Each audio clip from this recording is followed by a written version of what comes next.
नमस्कार किसान भाइयों। तो देख सकते हैं पीछे जो है खीरा लगा हुआ है इसमें और लगभग पौने 1 एकड़ है, बहुत बड़ा फील्ड नहीं है। और जो बड़ा फील्ड है वो दूसरी जगह है। तो क्या है कि मैं पिछला जो सीड कैसे लगाते हैं वो उसका वीडियो वहीं का बनाया था, लेकिन वहाँ क्या है कि थोड़ा-सा खीरा बड़ा हो चुका है, इसलिए मैं वहाँ ये वीडियो नहीं बना पाया। तो मैं यहाँ पे बना देता हूँ क्योंकि यहाँ पे अभी जर्मिनेशन होने के बाद 2 पत्ती आया है, 2 पत्ती से तीसरा पत्ती भी आ गया है। तो मैं आपको ये बताऊँगा कि दूसरे पत्ती पे क्या डालें और तीसरे पत्ती पे क्या डालें। तो चलिए देखते हैं सामने से। तो ये देख सकते हैं किसान भाइयों, ये खीरा लगा हुआ है। इसमें पहले क्या है कि इतना छोटे में ही लीफ माइनर का प्रकोप हो चुका है।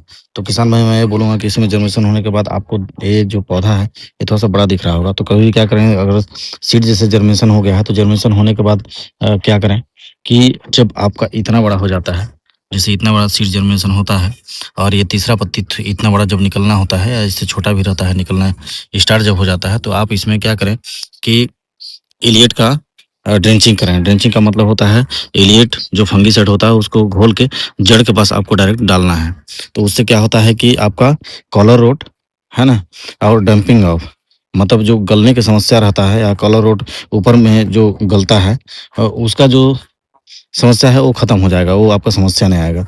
उसके बाद क्या करें कि जब थोड़ा सा बड़ा हो जाएगा, जैसे उसके बाद क्या है कि आपको कुछ भी फर्टिलाइजर तुरंत देने की जो आवश्यकता नहीं है, लेकिन इतना बड़ा पौधा हो जाएगा। आप देखिए ये जैसे है, इतना बड़ा जब पौधा हो जाएगा, लगभग इतना बड़ा सभी हो गए हैं, लेकिन एक ठो एग्जांपल के लिए मैं बताया था, उसको दिखाया था। तो उतना बड़ा हो जाए तो आप एलियट का ड्रेंचिंग कर दें।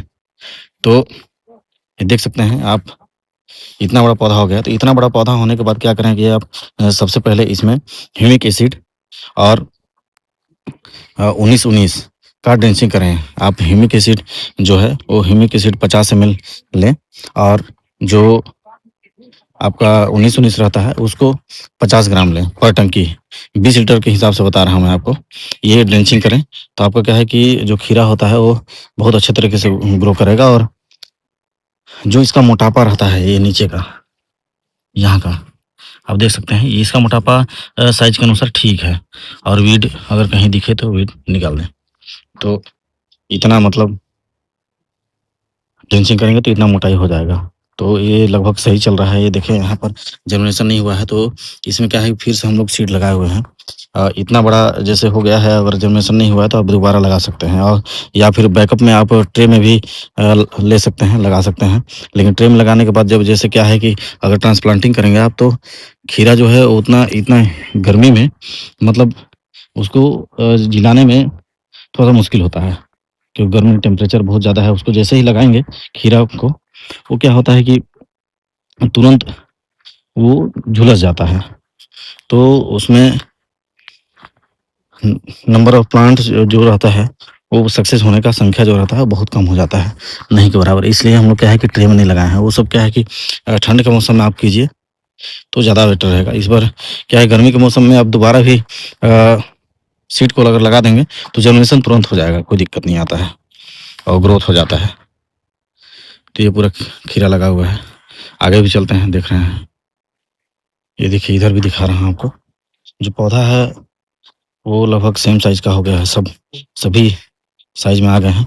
और इसमें क्या है कि देखिए गर्मी से ये मरने की समस्या आ रहा है। कल से मतलब दोपहर में भी पानी इसमें इरिगेशन करना पड़ेगा, तभी कुछ सक्सेस हो पाएगा। और इसमें देख सकते हैं कि ये इल्ली का भी प्रकोप है। वैसे हमें अभी इंसेक्टिसाइड स्प्रे हो रहा है, उसके बारे में बाद में बात करेंगे। तो समस्याएँ जो है वो शुरू से ही आना स्टार्ट हो जाता है। इसमें क्या है कि लीफ माइनर भी आना स्टार्ट हो गया है। लीफ माइनर अभी भी शुरुआती आ चुका है। मैं अगर कहीं पे मिलेगा तो मैं आपको दिखाऊँगा लीफ माइनर। ये देख सकते हैं, ये देखिए लीफ माइनर भी स्टार्ट हो गया है। तो गर्मी के मौसम में क्या है कि आप एजाडायरेक्टिन नीम ऑयल जो रहता है उसका स्प्रे लगातार मिक्स कर के इंसेक्टिसाइड में और प्रयोग करते रहें। अभी देखिए स्टे लगा रहे हैं, ये स्टे लगाने का काम चालू है। ये देख सकते हैं, ये स्टे लगा रहे हैं। बगल में जो प्लॉट है इसमें भी खीरा ही लगा था, आप देख सकते हैं। ये इसी में दोबारा अभी बेसल डोज डाल के और छोड़ दिया गया है। इसके बाद फिर इसमें सोइंग किया जाएगा। तो स्टे लगाने का कार्य हो रहा है। और उधर जो है केन तार जो है, केन तार भी खींचने का चालू है, वो देख सकते हैं, 3 तार भी लगा रहे हैं और इधर जो है, इधर स्टे लगा रहे हैं हम लोग। तो इस टाइप से चलता है और 2 लड़के जो हैं वो स्प्रे भी कर रहे हैं। तो इस टाइप का है खीरा। तो किसान भाइयों मैं यही बताना चाहूँगा कि आप खीरा का फसल करते हैं तो उसको प्रॉपर ऑब्जर्वेशन लेते रहें। इसमें रेड माइट भी हो चुका है, अगर जो उस टाइप का रहेगा सिम्पटम दिखेगा तो मैं दिखाऊँगा। वैसे इधर रेड माइट का भी प्रकोप नहीं है, रेड माइट का प्रकोप उधर उस साइड में है। यहाँ पे एक दिखा हुआ है, ये जैसे छोटा पत्ती है तो हो सकता है कि इसमें होगा रेड माइट।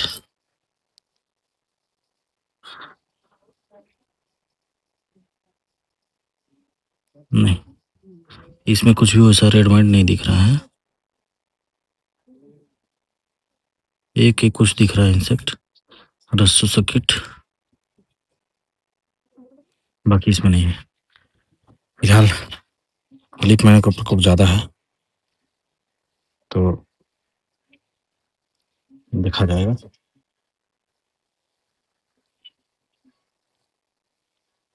बाकी जो सीड है वो जर्मिनेशन अच्छा हुआ है, बट गर्मी क्या है कि 42 डिग्री सेल्सियस है, तो 42 डिग्री के हिसाब से क्या है कि इरिगेशन लगातार आपको करते रहना पड़ेगा। और कभी भी क्या है कि आप 10 बजे इरिगेशन करें, अगर 12 बजे इरिगेशन करेंगे तो इसका जो ड्रिपर पाइप जो रहता है, लेटरल पाइप रहता है, वो गर्म रहता है, वो गर्म पानी अगर इसमें छोड़ देगा, अगर गर्म पानी अगर इसमें छोड़ दिया तो उससे एक मुश्किल आता है कि आपका जो प्लांट है वो मरने लगेगा। इसीलिए गर्म पानी नहीं देना है, कभी भी देना है तो शाम सुबह आप इरिगेशन दें तो ज़्यादा बेटर रहेगा मेरे हिसाब से। देख सकते हैं। इसके बाद इसमें क्या है कि रेड माइट के लिए मैं अभी जो है अभी ओमाइट का स्प्रे किया हूँ, क्योंकि उस साइड में जिधर स्प्रे कर रहे थे उधर दिखाया था, उधर रेड माइट लग चुका है उधर।